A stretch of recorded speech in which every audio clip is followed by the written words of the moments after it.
Hey guys, Banjo's back. I've been out for a while, just doing my thing. Pretty exciting week so far. At the same time, a little boring. I'll be honest with you. I gotta add new things to my daily routine. I joined the gym, been doing a little bit of lifting, squatting. I want to get my bench press back to 300. So if anybody out there has any pointers to do that, that'd be great. Right now, I can do a couple of pull-ups, just like I don't know what they call it, dead weight. My push-ups are pretty impressive. In high school, my workout bench, like my normal bench press. You guys ready for this? 3 sets of 10 at 225. Probably won't believe it, but yeah, that's a thing. And it's funny because I never looked bigger. I just looked like my arms were solid. So I'm excited. I'm getting. I want to hit 300 in less than a year, so I'm aiming for 6 months. But anyways, right now I think if I'm honest, I'm at 150. And I feel weak just when I got back on the weights. And I mean, jujitsu makes me feel weak, and adding on to weightlifting, I just feel so much weaker. So it's time to like get out there and like lift like crazy. I hope you guys are having a great time. I really do. I hope you guys are having a great day. I have a friend from the barrio, from the hood, whatever you want to call it. And every it's weird. He usually comes around. He usually comes around Father's Day or Mother's Day to see me. And it's never good news. It's always like, hey, you remember so and so from the second grade? Yeah, I remember that guy. Well, he got shot. Like, damn it. So it's never good news. And, his life is hell right now, but hopefully he sees some light eventually. And I hope the same thing for you guys. Anyways, I recently saw that new Dave Chappelle special, Sticks and Stones, which I loved. Because I love when comedians ooh, are fearless. I really do. It seems today that if you say the wrong thing, there's no room for growth or discussion. You're just going to get shut down immediately. You really are. Or if you disagree with someone, they're going to just destroy you. One of my friends was watching, she loves watching what's it called, The Bachelor or The Bachelorette. And apparently one lady was claiming to be a Christian. And according to her, she was sleeping with every guy there. And then my friend argued that this girl was like a good example of a Christian. I'm like, no, she's not. She's a hoe. She's a hoe. And then I explained to her like other real life examples of like Christians that I knew who genuinely live or try to live by the Ten Commandments in the Christian life. And I'm like completely different person. But anyways, point is, and then she got super upset and said that I was shaming her. And I'm like, I'm not shaming her. I'd say the same thing to a guy. But it's really funny. My point is that these days, discussion is dead, and then fooling around and joking around. Apparently, nobody understands humor or sarcasm or being kind of a jerk just for the sake of being funny or fun. But I'm just really happy when I see comedians really do what they're supposed to do, which is make you laugh the way, whatever approach they do. If it's clean comedy, let it be clean comedy. If it's, observational humor, black humor, whatever it is, let them do it. Or is it called black humor, black comedy, like the darker one, or dark comedy? Anyway, so I love this skit, and it's really funny because I stayed through the and I do usually when the end credits have pictures, I usually sit there and either fast forward it, and I saw the epilogue or whatever he had, and which was really good too, and I love this thing, but I knew that some people were gonna get offended. I just knew it. I knew it. I was like, in my head, I was like, one of these snowflakes, either leftist or right, okay, is gonna get offended. And lo and behold, people got offended, which is embarrassing. Which is embarrassing. So I'm gonna read you guys this article from Vice, and it sucks because I used to want to work for Vice a long time ago, and now I couldn't be further from it, and I'm okay with that. And like I'm excited that I'm not working for them because I don't know, it just seems like they've lost so much in the past few years. There used to be an edge to them. Now it is just smoking and stupid articles that make no sense. But here we go. So you can definitely skip Dave Chappelle's new Netflix special, Sticks and Stones. The comedian doubles down on misogyny and transphobia in both special and the hidden bonus scenes that follows by Taylor Hoskins. Okay, I don't know who Taylor Hosking. I'm very sorry, Taylor. I don't mean to mispronounce your name. I already have a speech impediment. I'm very sorry. But I can guarantee you that Taylor Hoskins, yeah. If you go to this person's Instagram or Twitter, they're gonna have the word cultural or culture written in there somewhere. They're gonna have their pronouns, and they're gonna be a big time social justice warrior. Okay, so I guarantee you that I'm gonna put I got Ukrainian money right here. I'm gonna put down this Ukrainian coins. I don't know how much they are because I didn't really pay attention to it, but I'm gonna put that down on it. I guarantee you that this person has that on their either Instagram or their Twitter. I just guarantee you. But anyways, this article is written August 26, 2019. I would have done this earlier. It's actually September 1st for me over here. I would September 2nd. Ooh, I'm wrong.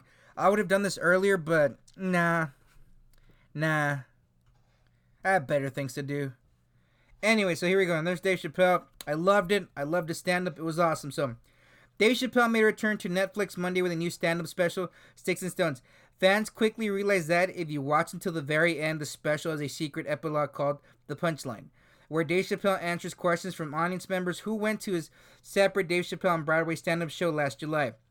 The special takes the comic anti-wokeness shtick to a new level, and the whole thing is repetitive and exhausting enough that it's a slog to even make it to the Q&A. No, he doesn't. His shtick, no, look, in my opinion, and I understand we're debating art, and this person has a right to not agree with this, find it funny, but her whole thing is that she finds it funny. It seems just from this paragraph alone, and the title, and the fact that she calls... Look, all I'm going to say is this. In my opinion, Dave Chappelle looks at the world and then states his opinion. That's what he does. He sees what's going on, and he takes a comedic twist to it. I think people expected Dave Chappelle to be woke. Guess what? In a sense, he's probably awake. More awake than most of us. But this person, they just don't like the fact that he stood up against them. That's it. And the funny thing is, he's not really standing up against anyone. He's just talking. Let's keep going. Chappelle's controversial 2017 Netflix special, The Age of Spin, Dave Chappelle live at the Hollywood Palladium, and I hope I said that right, Palladium? And Equanimity and The Bird's Revelation, honed his voice as a comedian wary of progressive criticism. Though, see, the thing about anytime I see the word progressivism or progressive in modern day, it usually means if you disagree with me, you're a Nazi, you're a racist, you're not right. Somebody emailed me saying that I was a Nazi white that should be killed. I'm like, fine. I'm not going to report them. I'm not going to blast them online. Wait up. Because they're entitled to their opinion. You know. But the point I'm trying to make is this. Whenever I see progressivism, I immediately assume that I'm using bank statements as coasters. That's embarrassing. I immediately assume that these people hate everything that is fun and cannot see irony or comedy, just cannot see anything except their own anger and their own frustrations. In my opinion, progressivism, the way I see it from like these, especially like college age kids from like 25 to mid 30s, it's like those kids who know they should be doing something higher, but they can't do that higher thing. So because they're so upset, they turn right around and destroy other people. Because they are so like upset with their own lives. Like they know they should be doing they have a purpose in their life, but they don't know how to get to that purpose. You know, it's so sad. Anyways, that voice is even sharper in his latest special. At one point in his routine, he says he doesn't believe Michael Jackson molested young children. Okay, I'm a small YouTube video. I don't need this. I don't do this to make money, and if I actually don't think I've gotten money from this. But please watch the stand-up, because there's so much context to that joke, and I thought it was freaking funny. I really did. As somebody who, in a sense, was followed by a lady in a bar and fondled and touched, I thought it was funny. Does that make it okay for me to laugh? I think everybody should be, if it's funny, I think everybody should laugh. You know, if I fall, it's kind of funny, you should laugh. But anyways, help me up. He continues by saying that if Jackson did, the children's show, I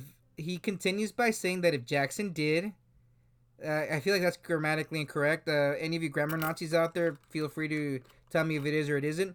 The children should have felt lucky their first time was with the King of Pop. Adding, do you know how good it must have felt to go to school the next day after that blank? Chappelle's also returned to his now infamous obsession with making fun of trans people, saying, trans people hate my effing guts and I don't blame them. I can't stop writing jokes about these N-words. This time, those jokes included asking the audience how funny it would be if he actually was a Chinese person stuck inside a black man's body, which he guessed it also included a racist impression of Chinese person. He also, okay, one, you gotta watch the stand up so you can understand what he's saying. Because the punchline of this joke was, well, that's how I feel inside. You really need to watch the stand up. This person, can you be more butthurt? Can you? Can you? What did you expect? It's like if you go to a George Carlin stand up, may he rest in peace, and you get upset because this guy's cussing and saying all these things and saying very like edgy, controversial things. That's all it really is. That's what you're looking at. You get what I'm saying? Oh, the power went out. I didn't even notice that. My printer is setting up. I got this like brother printer for my business. That thing is amazing. If you guys start a business and you print mass quantity stuff, get a brother printer. But anyways, so can you just be more butthurt? Let's see. He also found time to defend fellow controversial comedians Kevin Hart and Louis C.K. Kevin Hart is not controversial. His whatever amount of tweets. Look, I've said worse things in person to the faces of people. This is all this is just butthurt people. This is just butthurt. Like, if just say you don't like it, just say you don't think it's funny. But you're taking if I have the right to freedom of speech, I suppose you have the right to be offended. But your right to be offended does not limit my right to have freedom of speech. Painting them as victims of an overzealous call-out culture. Please watch the stand-up. The first few minutes literally talks about the call-out culture. Anyways, by the time the Q&A plays at the end of the special, Dave Chappelle's already shown his apologetic approach to courting controversy. His answers put that into even starker view. He says that a white woman left one of his practice sets for the special at the Punchline Comedy Club in San Francisco telling him, "I'm sorry, I was raped." Chappelle says he replied with, "It's not your fault you were raped, but it's not mine either. Ta-ta, B-word." Well, guess what? I actually have to agree with him.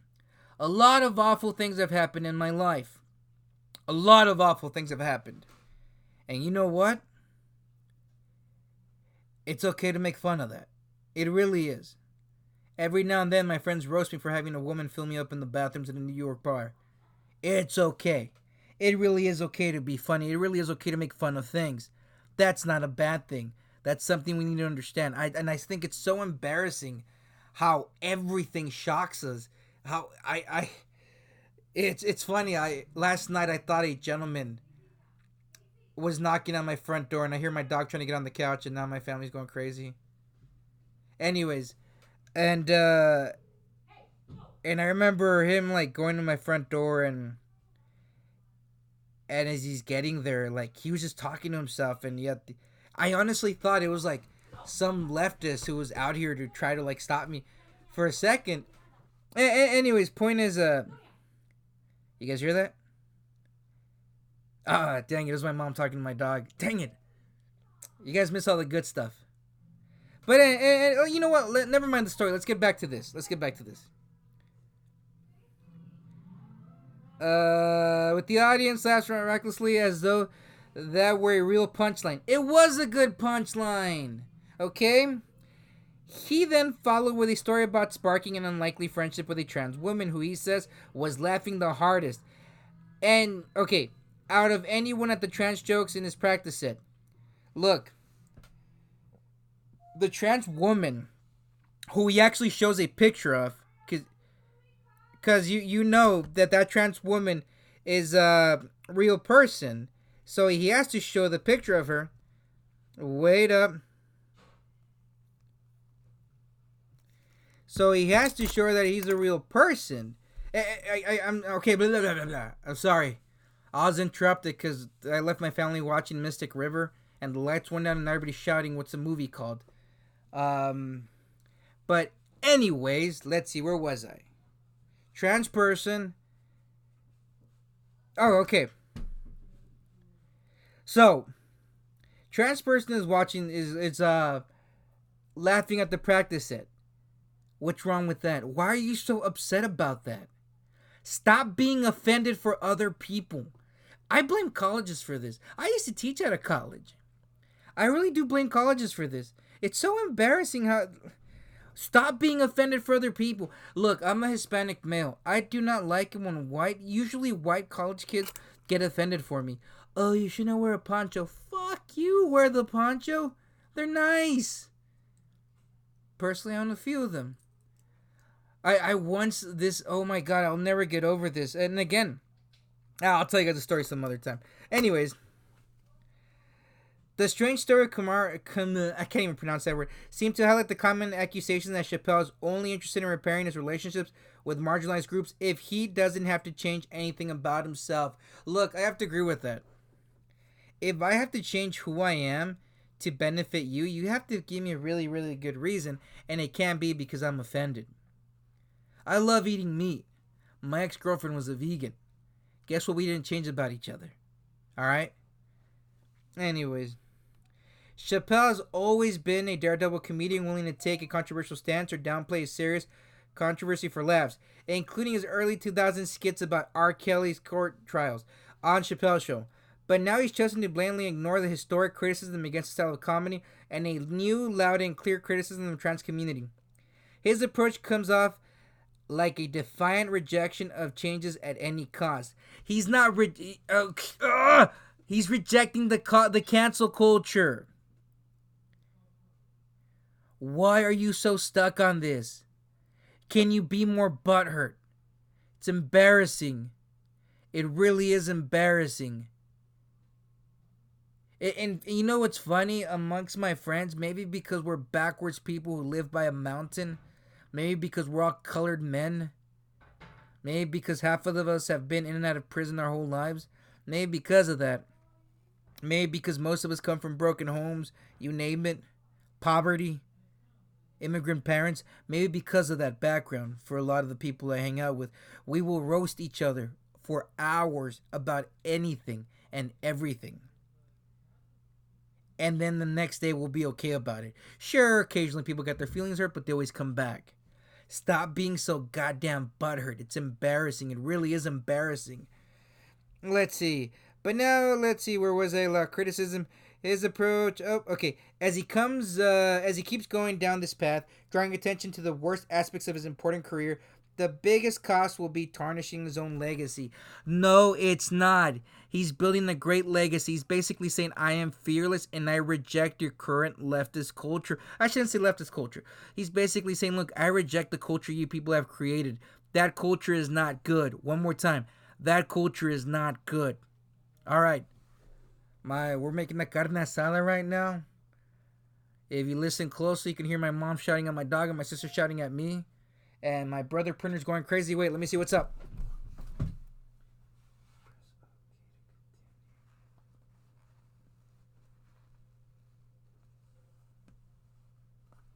It's just asking me if I want to set up another email account to it. But look, I'm thankful for Dave Chappelle. He did something great. But I think it's super embarrassing that this person wrote this article. Jesus Christ. Nah. Thank you, Taylor. I've lost further faith in the world. Anyways, I'll catch you guys later. I hope you have love, and I hope you're with people that love you. Benjo out. That was weird. Benjo out. I can't do anything.